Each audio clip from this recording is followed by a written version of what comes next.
welcome back, everyone. If you haven't put your dots up for the matrix, please make sure you've got that up there.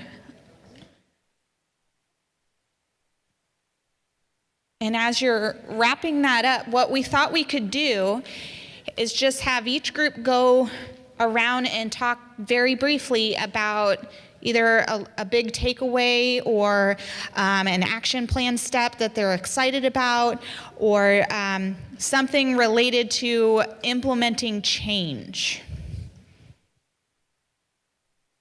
So who would like to start? We talked about the need of our post-bac program for adding a literacy course to that program. They go through the same coursework that the undergrads go through, abbreviated, and they're only taking one literacy course, but we understand that they need to take two now. We're also very excited about working with our content area faculty. We have a meeting scheduled for December, and we're going to let them know about the literacy standards and look to them as we even begin to embark on the secondary literacy standards. Love that you're looking ahead to that. Did you want to talk about the timeline briefly for middle and secondary? Oh, I will. But I want to make another clarification. You're not required to have two courses. There's not a course count requirement. I just want to be clear about that. We are moving the timeline for the remaining endorsement areas, so the middle grades, the secondary, the other K-12, and leaders. If you were a part of our webinar in August, we said that those applications would be due in May. We're going to extend that to August because we want you to really focus right now on early, elementary, and special populations.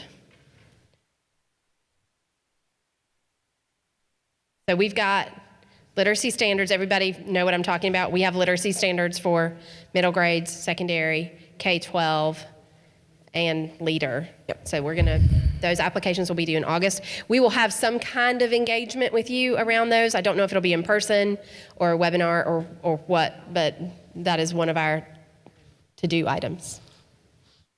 So we had quite a few things on our to-do list, but it's mostly to do with coordinating programs because we do have several courses that go across programs, but our programs are very different. So we'll have a different proposal for each program, but some of the same coursework will show up on those proposals. So just a plan for getting that done and sharing out with the folks that weren't here today. Very applicable next step in getting all the right people in the room to be talking about these changes. Tennessee State University, and we met and we have discussed three primary goals to start with. They don't include our program level changes that we want to make, but our first goal is to assess our current courses and how they currently may address the literacy standards. And we created, while we were sitting here, a matrix that we can send out to our faculty for them to review their own courses, and then we'll convene to discuss those as a group, and then make necessary revisions to align, and then revise and implement. So assess, revise, implement is our plan. Thank you. Gap analysis, if you will, right? Thinking about what's covered well and where we still need some work. Yep. Made me think of Plan, Do, Study, Act. A lot of people have probably seen. Plan, Do, Study, Act. So we had a pretty similar plan in place, which is to start with a gaps analysis. We're going to do a gaps analysis in our elementary programs and also in our special ed program, and then get together to see what needs to go across the programs. Great opportunity for collaboration and thinking across. We just are overwhelmed. I'm just going to be honest with you. No, we are going to be doing what the rest of you have said. We're going to be looking at our courses where we need to make some significant changes, as well as some that we think could be tweaked And we're going to be doing that and bringing in even our adjuncts and people to help us do that process. Yep, another important stakeholder, right, are those who are teaching the courses, adjuncts, doctoral students, all considerations to be part of this process. Well, we are hoping to create a literacy network at Tech. So we're going to have an EPP network and then a TTU literacy network. So that's one goal. And then just to revisit some of our common assignments and decide which ones could be tweaked, which ones need to focus more on performance, like we talked about earlier, and ones that truly represent those professional competencies that teachers need. So we are, would you say a third of the way done? Yeah, so we had a really productive hour. But I mean, we just have a lot to do. This is a lot of standards, and some of them aren't measurable. So figuring out how you measure something that's not measurable. So it's going to be a lot of work to piece this together. So I've already sent that message to my dean, requesting a week's leave time to recover from turning these reports in. Very smart. I hope he or she grants you that leave. We really looked at, we developed a timeline, but then we also sort of started with who would we like to be on our maybe advisory team, and starting to identify practitioners who would be who could give us some great insight, some alumni, as well as supervisors maybe, and also specific faculty within education, but then also our general education faculty who may play a role. So that's kind of where we've started. We don't want it to be huge, but at least making sure they have a voice in all of this. Good alignment with our CAPE standards too. Good thing. Well, thank you everybody. Sounds like it was a productive time, and we hope that another main reason for doing this is to help you gain that momentum. That sometimes the hardest part is getting started. So we hope that within your next steps, you're able to identify a time to be meeting again, or to know exactly what the next step might be. So thank you for that, and we can take a look a bit at our weighted activity. And this is interesting because it looks again different than our East and our West feedback as well. So we're seeing that a lot of people don't like to use their red dots, and that's fine. So what that's telling us potentially is that all of these things are important to some degree. We're seeing a collection with the literacy coursework as being ranked in high in importance, and probably second to that would be the key assessments. Less high importance on areas like student differences and professional learning. And then we've got some of the yellow dots sort of dispersed across. Any thoughts on this? This is very helpful for us as we continue to think about our proposal and the weighting of it and the rubric development. Any final thoughts on this? We just found it difficult to separate one from the other. Okay. They found it difficult to separate the things. They're all interrelated, right? They're not just like, okay, this. Okay. Right.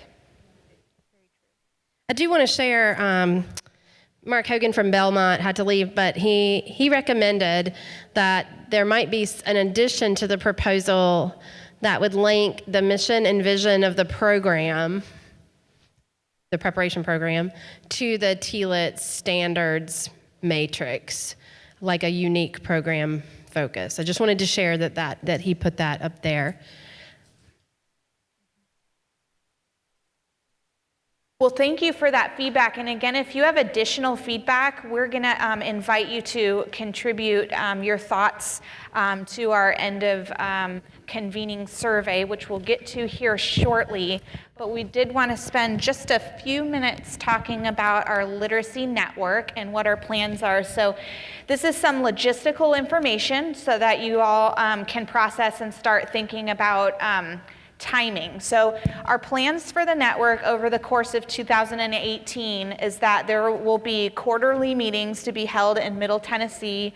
We imagine these will be one full day in-person meetings around the Nashville area.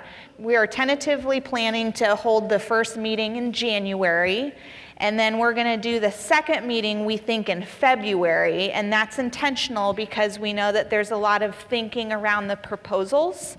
In a moment, I'm going to ask for your inputs on topics for literacy network meetings. One that came out pretty strongly at the last convening was the ability to bring a draft of the proposal to one of these first literacy network meetings. So that's definitely a possibility or potential for the January, February meeting. The third meeting we tentatively have scheduled in July, and then the fourth in October. And then we'll reconvene and think about our needs for the 2019 year. Literacy network meetings. No dates, tentatively. More information to come. Quarterly meetings will be held in Middle Tennessee. I listed again tentatively for January, February, July, and October. Amy reminded you of that half sheet of paper that we need one member from each EPP to complete. And again, what that does on list number 1 is any faculty or folks that would like to have correspondence or communication regarding the proposal process. You can list all of those people under number 1, name and email address. And then under number 2, we want one person who's identified as their literacy lead. You might have noticed from when we were sending out communication about these regional meetings, we did the best we could about the information that we had, but we want to make sure that that information is updated and we have that primary contact person that will likely serve as that representative for the literacy network. Okay, so if you have those half sheets, we'll take those once you've got them done. We knew that the meeting agendas for the quarterly meetings of the literacy network would be informed by these convenings. And so what we've done at the other 2 is we thought a lot about our parking lot, and we have lots of great things in our parking lot that are very thoughtful, and I want to ask you to be thinking about that parking lot and even some of the additions we put under literacy network on the chart over there. Access to resources, how are the resources aligned to teaching literacy in Tennessee, and what do teachers need to know to be able to supplement existing resources. So these are some thoughts that you had that could potentially be topics. So as you're considering those topics, what is it that you're thinking about that you would like ongoing support, or knowing that there's going to be a member from every EPP across the state that could be serving as thought partners and great collaborators? What might be additional topics that you imagine we should be talking about during those literacy network meetings? How many of you like the idea of potentially bringing proposal drafts to one of the first 2? Do you feel like that would be a valuable use of time? Okay, at maybe one of the first 2. Okay. Other thoughts on what else what we should help maybe think about in terms of agenda? Yeah, Amy? Involvement with EdTPA and team. Involvement with EdTPA and team. And you're thinking about alignment, right? Consistent. Yep. Team and EdTPA alignment. Late in January? Late. So you're suggesting a time to schedule that meeting. Okay, good suggestions. They were saying if we schedule the January time to include that discussion about the proposal drafts, it should be scheduled late in January. Just as ideas and models for our students, they were great ideas. Okay, so continuously thinking about the resources that are right there that are already out there that can be shared with candidates and with faculty who are teaching those candidates in those courses. Okay.